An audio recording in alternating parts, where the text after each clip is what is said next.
안녕하세요. 주일이 되었어요.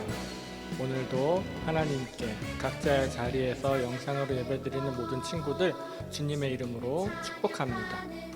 오늘도 영상으로 하나님께 예배드릴 수밖에 없지만 예배를 사모하는 마음으로, 하나님을 기억하는 마음으로 함께 찬양하고 기도하며 말씀 듣는 이 시간 되길 소망합니다. 함께 신나게 힘차게 찬양하시겠습니다.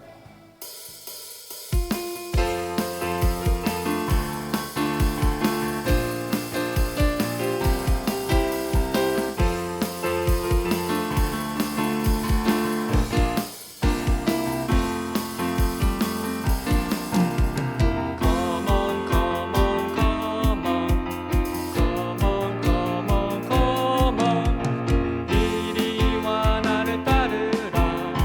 주님이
내 이름 그 손바닥에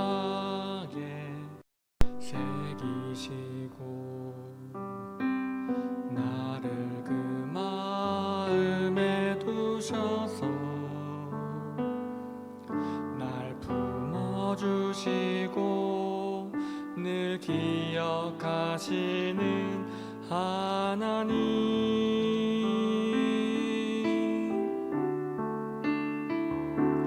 나도 잊지 않고 기억할래요. 무엇보다 든든한 하나님, 나도 마음 깊이 새겨갈래요. 크신 사랑 나의 하나님.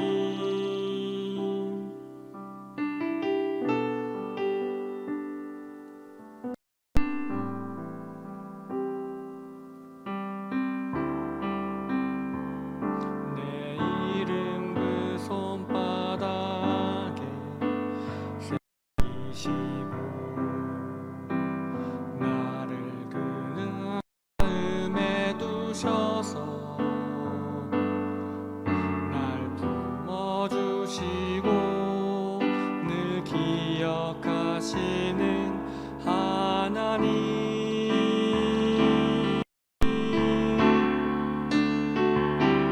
나도 잊지 않고 기억할래요. 무엇보다 든든한 하나님, 나도 마음 깊이 새겨갈래요. 크신 사랑 나의 하나님, 나도 잊지 않고 기억할래요. 무엇보다 소중한 하나님, 나도 마음 깊이 새겨갈래요. 크신 사랑 나의 하나님.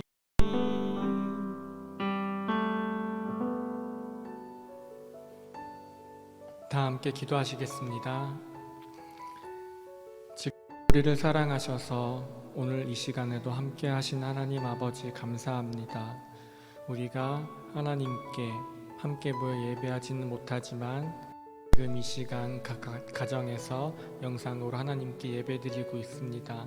주님, 우리가 드리는 이 예배 어디서 드리든지 우리의 마음 받아주시고 우리의 마음이 오직 주님만 향하게 도와주시옵소서. 힘들고 어려운 상황 가운데서도 늘 하나님의 사랑하심을 기억하며 그 사랑 붙잡고 그 하나님께 의지하며 이 힘들고 어려운 시기를 잘 극복해 나갈 수 있는 우리 영독의 모든 친구들이 될 수 있도록 주님 함께 해주시옵소서. 이 시간 말씀 들을 때 들려지는 말씀 가운데 나 자신을 돌아보며 그 말씀 붙잡고 살아가며 그 말씀대로 살아가기 위해 노력하는 우리 되길 원하오며 예배 시간 처음부터 마치는 시간까지 함께 해주시길 간절히 원하오며 이 모든 말씀 예수 그리스도 이름으로 기도드렸습니다. 아멘. 나를 드리리 나를 주께 드리리. 어린이부 친구들에게 몇 가지 안내사항을 알려드립니다. 코로나19로 인한 비대면 예배가 계속되고 있습니다. 여러분들은 각 가정에서 주일 오전에 시간을 정하여 영상을 통해 하나님께 예배 드려주시길 바랍니다. 말씀 후 묵상 질문이 있습니다. 묵상 질문에 대한 답을 목장별 카톡방에 남겨주세요. 소정의 선물을 드립니다. 다음 주는 추석 명절을 맞이하여 조금은 특별한 예배가 준비될 예정입니다. 모두 기대하고 함께 예배드려 주시길 바랍니다. 오늘 함께 읽을 말씀은 학개의 1장 8절입니다. 영상을 보면서 함께 읽어봐요. 너희는 산에 올라가서 나무를 가져다가 성전을 건축하라. 그리하면 내가 그것으로 말미암아 기뻐하고 또 영광을 얻으리라. 여호와가 말하였느니라. 학개 1장 8절 말씀입니다. 오늘 함께 나눌 말씀 제목은 인생의 최우선입니다. 불새, 아프리카의 별, 여배우의 눈, 장미의 영혼.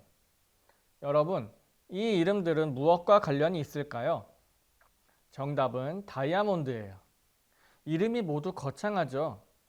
특별한 이름에 맞게 모두 최고급 다이아몬드입니다. 적어도 수십억에서 많게는 수백억 원의 가치를 가지고 있다고 해요. 그런데 더 놀라운 것은 이 다이아몬드를 모두 한 사람이 가지고 있다는 것인데요. 바로 로렌스 그라프라는 사람이에요. 도대체 어떤 사람이길래 이렇게 비싸고 귀한 다이아몬드를 다 가질 수 있었을까요? 다이아몬드처럼 멋지고 화려한 배경이 있을 것 같지만 사실은 그렇지 않아요. 그라프는 영국 런던에서 태어났는데 어린 시절 집이 매우 가난했어요. 집이 너무 가난해서 학교도 다니지 못하고 14살 때부터 일을 하기 시작했죠. 그가 처음 한 일은 보석상에서 청소하는 것이었어요. 그런데 그라프는 그곳에서 작고 빛나는 보석을 본 순간 거기에 온 마음을 빼앗겨 버리고 말았어요. 그때부터 그라프는 보석이 너무 좋아서 늘 바라보고 공부하고 관리하는 법을 배웠죠. 보석에 대한 꿈을 가지고 열심히 노력해서 마침내 24세에 자신의 이름으로 작은 보석상을 하나 차릴 수 있게 되었어요. 비록 작은 보석상이었지만 귀한 보석을 알아보는 그의 안목과 감각은 매우 뛰어났어요. 결국 보석 수집가인 브루나이 왕가의 왕비가 그의 보석에 관심을 갖게 되면서 그라프의 작은 보석상은 사람들에게 알려지게 되었어요. 이후 세계의 부자들이 그의 단골 고객이 되면서 세계에서 가장 큰 다이아몬드 회사가 되었죠. 이제 사람들은 그를 다이아몬드의 제왕이라고 불러요. 작은 가게에서 청소를 하던 그라프가 어떻게 다이아몬드의 제왕이 될 수 있었나요? 그것은 그가 다이아몬드를 좋아했기 때문이에요. 보석을 좋아하니까 보석을 생각하게 되고 그렇게 생각하는 마음이 그를 세계 최고의 다이아몬드 전문가로 되게 만들어 주었을 거예요. 사람들은 누구나 좋아하는 것이 있습니다. 그리고 좋아하는 것을 생각하고 그것을 갖기 위해 노력하지요. 사람들은 누구나 자기가 좋아하는 것을 삶의 목표로 삼고 그것을 최우선으로 여기며 살아요. 그렇다면 하나님의 백성이 가장 좋아해야 할 것은 무엇인가요? 무엇을 삶의 최우선으로 생각해야 할까요? 어디서 무엇을 하든 언제나 마음속에 품어야 할 삶의 목표는 무엇일까요? 오늘 말씀을 통해 나는 무엇을 가장 좋아하며 최우선으로 생각하고 있는지, 무엇을 마음속에 품으며 살고 있는지 함께 생각해 보도록 해요.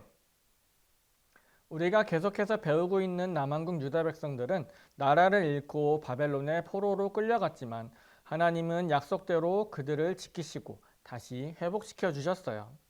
약속대로 70년 후 고향 땅 예루살렘으로 다시 돌아오게 되면서 그들은 하나님의 백성으로 살며 하나님을 예배할 수 있다는 기대와 기쁨으로 가득 차게 되었지요. 그런데 돌아온 예루살렘은 기대와는 너무 많이 달랐어요. 성벽은 무너져 있었고 바벨론에 의해 불타 없어진 성전은 빈터만 남았어요. 백성들은 이러한 모습을 보면서 매우 슬퍼했지요. 그래서 모두 함께 모여 성전이 있던 자리에 돌을 쌓아 제단을 만들고 제사를 드리며 하나님을 예배했어요. 그리고 얼마 뒤 고레스 왕의 도움으로 다시 성전을 짓기 시작했어요. 고레스 왕은 남한국 유다 백성들이 고향 땅에 돌아가 하나님을 예배할 수 있도록 끝까지 도와주었어요. 이제 함께 힘을 모아 성전을 건축하기만 하면 되는데 예상치 못한 어려움이 찾아왔어요. 예루살렘 주변에 살고 있던 다른 사람들이 여러 가지 이유와 방법으로 성전 짓는 일을 방해했기 때문이에요. 그들은 남한국 유다 백성들에게 겁을 주기도 하고 그들을 비웃고 조롱하기도 했어요. 심지어 어떤 사람들은 관리에게 돈을 주어 성전 건축을 못하게 하기도 했지요. 남한국 유다 백성들은 자신들을 보호할 힘과 재물이 없었어요. 그래서 이런 방해와 어려움을 만나자 마음이 약해졌지요. 결국 백성들은 성전 건축을 멈추고 모두 자기가 사는 곳으로 돌아가 버렸어요. 성전은 기초만 완성된 채 초라하게 남겨졌지요. 남왕국 유다 백성들은 돌아온 고향 땅에서 자기들의 삶을 돌보며 바쁘게 살았어요. 그렇게 16년이라는 시간이 지나가고 하나님의 성전은 기초만 남은 채 무려 16년 동안이나 방치되었어요.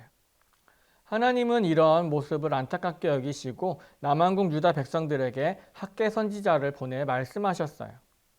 여러분, 하나님이 이렇게 말씀하셨습니다. 하나님의 성전이 이렇게 망가져 있는데 너희는 멋진 집에서 편안하게 사는 것이 옳다고 생각하느냐? 너희는 산에 올라가서 나무를 가져다가 성전을 지어라. 그러면 내가 기뻐하고 높임을 받을 것이다. 하나님의 말씀을 들은 백성들은 마음이 찔렸어요. 그래서 하나님의 성전이 아닌 자기 집을 먼저 생각하고 하나님을 높이는 것보다 자신들의 일을 우선으로 여긴 죄를 회개했어요. 그들은 하나님이 자신들을 왜 예루살렘으로 돌아오게 하셨는지를 다시 깨닫고 하나님을 높이기 위해 가장 중요한 일은 성전에 모여 하나님께 예배하는 것임을 알게 되었어요. 백성들은 하나님을 높이며 살기로 다짐하고 성전 짓는 일을 다시 시작했어요. 많은 사람들의 희생과 노력으로 드디어 성전이 완성되었어요. 백성들은 새로 지어진 성전에서 함께 모여 예배드리며 하나님을 높여드렸어요. 하나님은 백성들의 예배를 받으시고 그들에게 더욱 큰 기쁨을 주셨지요. 여러분, 고향 땅에 돌아온 남왕국 유다 백성들은 해야 할 일이 엄청 많았을 거예요. 집도 새로 지어야 하고 농사를 위해서 땅도 새롭게 갈아엎어야 하고 새로운 환경과 생활에 적응하기도 했을 거예요. 그러나 이런 일들의 마음을 빼앗기면 중요한 일을 놓치게 돼요. 하나님의 백성에게 가장 중요한 일은 바로 하나님을 예배하며 그분을 높여드리는 거예요. 오늘 우리는 어떤가요? 우리가 하나님을 믿는다고 하면서 하나님의 자녀라고 하면서 언제 어디서든 하나님을 가장 먼저 생각하고 하나님을 예배하는 마음으로 하나님을 높이는 모습으로 살아가고 있나요? 코로나 때문에 교회에 가지 못하고 함께 모여서 예배 드리지 못하는 상황이 오랫동안 지속되고 있어요. 이런 상황에 영상으로라도 하나님께 예배 드리고 있나요? 영상으로 예배 드리고 있는 여러분의 마음은 어떤가요? 하나님께 대한 또는 예배에 대한 마음이 소홀해지고 있지는 않나요? 코로나 때문에 다들 힘들고 어렵게 살아가고 있어요. 그런데 우리의 삶을 생각해 보면 학교도 가고 학원도 가고 집 앞 슈퍼도 가고 식당도 가고 어른들은 직장에 다니고 열심히 일하고 계시지요. 불편하고 조심스럽지만 다른 것들은 다 하고 있어요. 안 할 수 없지요. 살아가기 위해서는 꼭 필요한 당연히 해야 될 것들입니다. 모두 중요한 일이기에 어느 것도 소홀해지면 안 돼요. 그러나 우리에게 그 어떤 것보다도 중요한 것은 하나님을 높이는 일이라는 것을 반드시 기억하길 바랍니다. 하나님을 높이는 일은 하나님께 예배하고 하나님 말씀에 순종하는 삶을 살아가는 것입니다. 다른 거 다 하지 말고 교회에 나와야 된다는 말이 아니에요. 우리가 하나님의 자녀이고 하나님의 백성이라면 어디에서 무엇을 하든지 가장 중요한 것, 그것을 하나님을 우리 삶의 최우선으로 두고 살아가는 것입니다. 교회에 모여서 예배드리면 예배 같고 영상으로 예배드리면 예배 같지 않아서 조금 별로인가요? 언제 어디서든 예배를 사모하는 마음으로 하나님께 예배드릴 때 여러분의 그 마음 가운데 하나님의 은혜가 가득하게 될 줄 믿습니다. 나보다는 하나님을 먼저, 나의 바쁜 삶보다는 하나님을 예배하는 일을 가장 먼저 생각하는 하나님의 자녀다운 삶을 살아가는 우리 모두가 되길 간절히 소망합니다. 다 함께 기도하시겠습니다. 하나님 감사합니다. 오늘 이스라엘 백성들이 고향으로 돌아와서 해야 될 많은 일들이 있었습니다. 바쁜 삶을 살아갔지만 하나님께서는 이스라엘 백성들에게 하나님께 예배하는 삶을 먼저 살라고 말씀하셨습니다. 우리도 코로나 때문에 또는 다른 어떤 여러 가지들 때문에 많이 힘들고 바쁘고 어려운 삶을 살아가고 있지만 우리가 어디서 무엇을 하든지 하나님을 향한 마음으로 하나님을 높이기 위해 살아가는, 그렇게 언제 어디서든 하나님께 예배하는 그런 우리 모두가 될 수 있도록 주님, 우리 삶 가운데 함께해 주시길 간절히 원합니다. 우리 친구들이 언제 어디서나 하나님을 기억하고 하나님을 높이는 삶을 살려고 노력하는 그 가운데 함께 하셔서 정말 하나님의 자녀다운 삶을 살아갈 수 있도록 하나님께서 붙잡아 주시고 함께 해 주시길 간절히 원하오며 이 모든 말씀 예수님 이름으로 기도드렸습니다. 아멘. 오늘의 묵상 질문. 여러분은 언제 어디서 어떤 모습으로 예배드리고 있나요? 여러분이 예배드리고 있는 상황에 대해서 알려주세요. 다 함께 주기도문으로 예배를 마치겠습니다. 하늘에 계신 우리 아버지여, 이름이 거룩히 여김을 받으시오며 나라가 임하시오며 뜻이 하늘에서 이루어진 것 같이 땅에서도 이루어지이다. 오늘 우리에게 일용할 양식을 주시옵고 우리가 우리에게 죄 지은 자를 사하여 준 것 같이 우리 죄를 사하여 주시옵고 우리를 시험에 들게 하지 마시옵고 다만 악에서 구하시옵소서. 나라와 권세와 영광이 아버지께 영원히 있사옵나이다. 아멘.